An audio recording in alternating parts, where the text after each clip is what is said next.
ماما شادی سے پہلے تھوڑا انجوائے تو ہونا چاہیے، اور میں کون سا اکیلے جا رہی ہوں، ساری دوستیں ساتھ ہیں، ان کے گھر والوں نے بھی تو اجازت دی ہے۔ آمنہ ناراضگی سے بیٹھ گئی تھی۔ بیٹی تمہاری شادی میں بس 2 مہینے باقی ہیں، ابھی بہت سارے کام پڑے ہیں، اور ہم اتنے آزاد خیال نہیں ہوئے کہ جوان لڑکی کو اکیلے دوستوں کے ساتھ ایسے پہاڑوں میں سیر و تفریح کے لیے بھیج دیں۔ تمہارے بابا کبھی اجازت نہیں دیں گے، بہتر یہ ہے کہ تم ان کے سامنے اس بات کا ذکر بھی نہ کرنا، ورنہ ان کا غصہ مجھ پہ بھی اترے گا۔ تمہیں معلوم ہے نا وہ ان باتوں پر کس قدر ناراض ہوتے ہیں۔ تمہیں یہاں سے اکیلے یونیورسٹی جانے تک کی اجازت کبھی نہ ملی، اور تم پہاڑوں میں جانے کی بات کر رہی ہو۔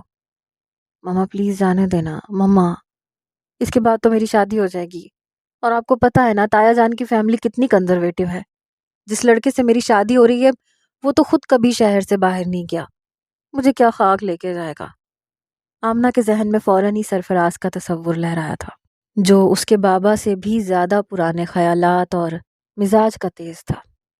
ایسی بات نہیں کرتے آمنہ، وہ تمہارا ہونے والا شوہر ہے، اس کی عزت کرنا سیکھو۔ اور ہمارے گھر کے مرد اگر ہم پہ پابندیاں لگاتے ہیں تو اس کے پیچھے ضرور کوئی نہ کوئی وجہ ہوتی ہے۔ تمہیں یہ بات کیوں سمجھ نہیں آ رہی ہے کہ اس طرح جوان لڑکیوں کا اکیلے آؤٹنگ کے لیے جانا ہرگز بھی مناسب نہیں ہے۔ ماما نے 2 ٹوک لفظوں میں اپنا فیصلہ سنایا تھا۔ وہ ان سارے کپڑوں کو ایک آخری نظر دیکھ رہی تھی جو شادی کے لیے تیار کروائے گئے تھے۔ آمنہ کی شادی میں 2 مہینے ہی باقی تھے۔ دونوں گھرانوں میں دھوم دھام سے تیاریاں چل رہی تھیں۔ وہ شادی ہو کر اپنے تایا کے گھر جانے والی تھی، لیکن 2 دن پہلے ہی اس کی ساری دوستیں اس سے ملنے کے لیے آئیں، اور ان سب نے مل کر اسے بتایا کہ وہ سب پہاڑی علاقوں میں 1 ہفتے کی پکنک پہ جا رہی ہیں۔ ان سب کو تو ان کے گھروں سے اجازت مل گئی تھی، کیونکہ وہ یونیورسٹی میں پڑھنے والے آزاد خیال گھرانوں کی لڑکیاں تھیں۔ لیکن آمنہ کا گھر ایسا نہیں تھا۔ ان کے گھر میں بہت زیادہ پابندیاں تھیں، ہر بات کی اجازت بابا جان سے لینی پڑتی تھی، اور آدھی باتوں پر تو بابا جان انکار ہی کرتے تھے۔ اس لیے ان لوگوں نے آمنہ کو اپنے منصوبے میں شامل نہیں کیا تھا۔ لیکن آمنہ کا اپنا دل مچل رہا تھا کہ مجھے تو جانا ہی ہے، اور اب اسی بات پر وہ پہلے ماما کو منانے کی کوشش کر رہی تھی، یہ جانتے ہوئے بھی کہ یہ بالکل ممکن نہیں ہے۔ ماما سب کچھ سمیٹ کر کچن میں چلی گئی، اور وہ ان کے پیچھے پیچھے کچن میں پہنچ گئی۔ ماما دیکھے نا، آپ کی بھی تو کتنی ساری خواہشیں ہوں گی شادی سے پہلے، وہ سب ادھوری رہ گئیں۔ اگر اس وقت آپ وہ پوری کر لیتی تو آج آپ اس طرح اپنا دل مار کر نہ جی رہی ہوتی۔ اس نے ماما کی دکھتی رگ پہ چوٹ کی۔ اس کی ماما کو ہمیشہ سے فائن آرٹس میں جانے کا شوق تھا، لیکن نہ شادی سے پہلے انہیں کبھی اجازت ملی، اور نہ شادی کے بعد آمنہ کے بابا نے کبھی انہیں اپنی خواہش پوری کرنے کا موقع دیا۔ آمنہ کی ماما نے ایک آنسو بھری نظر اس پر ڈالی اور اپنے چہرے کو موڑتے ہوئے کہنے لگی، بیٹی ماضی کی باتوں پر بات کرنے کے بجائے یہ سوچو کہ اگر تم نے بابا جان کے سامنے یہ بات کی تو وہ کس قدر غصہ کریں گے۔ کیوں اپنا موڈ بگاڑنا چاہتی ہو؟ شادی میں کم ہی دن ہے، خوش رہو، خوشی خوشی شادی کی تیاریاں کرو، اپنے گھر آباد ہو جاؤ، یہی ہماری دعا ہے۔ ماما جان اس کے سر پہ ہاتھ پھیرتی باورچی خانے سے بھی نکل گئی اور اپنے کمرے کا رخ کر چکی تھی۔ آمنہ کسی بھیگی بلی کی طرح ان کے پیچھے پیچھے ماما ماما کہتی گھوم رہی تھی، لیکن ماما نے کسی طور رضامندی نہ دی۔ پھر رات کے کھانے کے دسترخوان پر آمنہ سے رہا نہ گیا، تو وہ بابا جان کے سامنے بھی ذکر کر بیٹھی، بابا جان میری ساری دوستیں پہاڑی علاقوں میں جا رہی ہیں، بس 1 ہفتے کی بات ہے، کیا میں بھی ان کے ساتھ چلی جاؤں؟ آمنہ کی بات سنتے ہی جلال صاحب نے ایک غضب بھری نظر اس پر ڈالی۔ دماغ خراب ہو گیا ہے تمہارا؟ اکیلی جاؤ گی؟ آمنہ کی جان ہوا ہوئی۔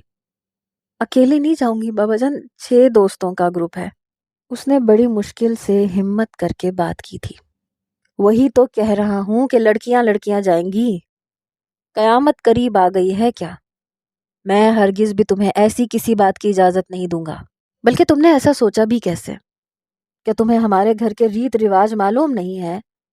بابا جان کھانا چھوڑ کے ہی دسترخوان سے اٹھ کے چلے گئے، اور ماما نے غصے سے اسے دیکھا۔ کہا تھا نا آمنہ، بابا کے سامنے ایسی بات نہ کرنا۔ صبح کے گئے شام کو گھر لوٹتے ہیں، اور اب تمہاری وجہ سے کھانا بھی نہیں کھایا۔